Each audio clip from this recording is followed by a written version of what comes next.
अस्सलाम वालेकुम दोस्तों, ट्रू इस्लाम ऐप को डाउनलोड करिए, प्ले स्टोर पर अवेलेबल है।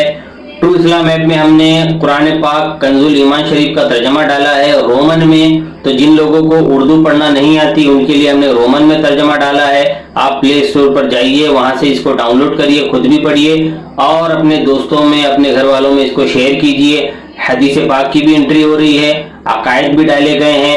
डाउनलोड करिए, पढ़िए। अस्सलामु अलैकुम। अब्दुल कादिर जिलानी पढ़िए कुनियतुत तालिबीन, सीने पर नियत बांधते थे। पढ़िए कुनियतुत तालिबीन, सीने पर नियत बांधते थे। पढ़िए कुनियतुत तालिबीन, सीने पर नियत बांधते थे। पढ़िए उनकी किताब सूरह फातिहा पढ़ते थे। पढ़िए उनकी किताब जनाजे की नमाज में भी वो सूरह फातिहा पढ़ते थे। पढ़िए उनकी किताब वो रफुल यदैन करते थे। पढ़िए उनकी किताब वो जोर से आमीन बोलते थे। ये सारी खुसूसियात अब्दुल कादिर जिलानी की, वो अहले हदीस है। ये सारी खुसूसियात है अब्दुल कादिर जिलानी की, वो अहले हदीस थे।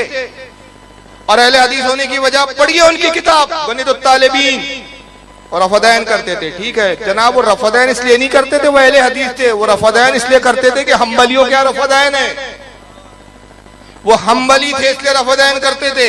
पढ़ी उनकी किताब गुनियतुत तालिबीन, वो जोर से आमीन कहते थे। तो वो जोर से आमीन इसलिए नहीं कहते थे कि वो गैर मुकल्लिद थे, वो हम्बली थे इसलिए आमीन कहते थे। मगर मुल्ला जी वहां एक झूठ बोल गए। पढ़ी उनकी किताब गुनियतुत तालिबीन, वो सीने पर हाथ बांधते थे।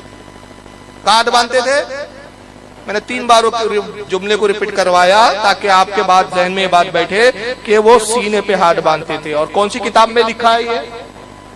बोलिए बोलिए। मैं इस बेगैरत को 1 लाख रुपया इनाम दूंगा अगर ये गुनियतुत तालिबीन में ये दिखा दे कि गौसे पाक सीने पे हाथ बांधते थे। अपने झूठे मजहब को फैलाने के लिए नाम लेकर झूठ बोलते हैं। आइए गौसे पाक ने खुद क्या लिखा है, किताब तुम्हारी घर की छपी हुई दिखा रहा हूं, अपने घर की नहीं। ये गुनियतुत तालिबीन इन्हीं वहाबियों के यहाँ की छपी है। इसका सफा नंबर 61, हय्याते नमाज यानी नमाज की अरकान और उसकी हय्यतों का बयान। नमाज में 25 हय्यात यानी 25 हालतें हैं। नंबर 1, नमाज शुरू करते वक्त रुकू में जाते हुए और रुकू से उठते हुए रफदैन करना। पहला जो बात क्या लिखते गौसे पाक, 25 जो है अरकान नमाज के, उसमें एक पहला रुकन बयान किया कि रुकू में जाते वक्त और रुकू से उठते वक्त रफदैन करना। रफदैन करने का तरीका यह है कि दोनों हाथ कांधे के बराबर उठाए जाएं, दोनों अंगूठे कानों की लौ तक और उंगलियों के पूरे कानों की बलाई हिस्से तक बुलंद हो। यहाँ तक हाथ उठाने के बाद इन्हें नीचे छोड़ दिया जाए। अब आगे देखिए क्या लिखते हैं। रफदैन वो इसलिए कर रहे हैं क्योंकि वो हम्बली है, और इमाम अहमद इब्न हम्बल के नजदीक हाथ सीने पे नहीं बांधना है, नाफ के ऊपर बांधना है। तो आगे क्या लिखते हैं, फिर दाएं हाथ को बाएं पर रखते हुए नाफ के ऊपर बांधना।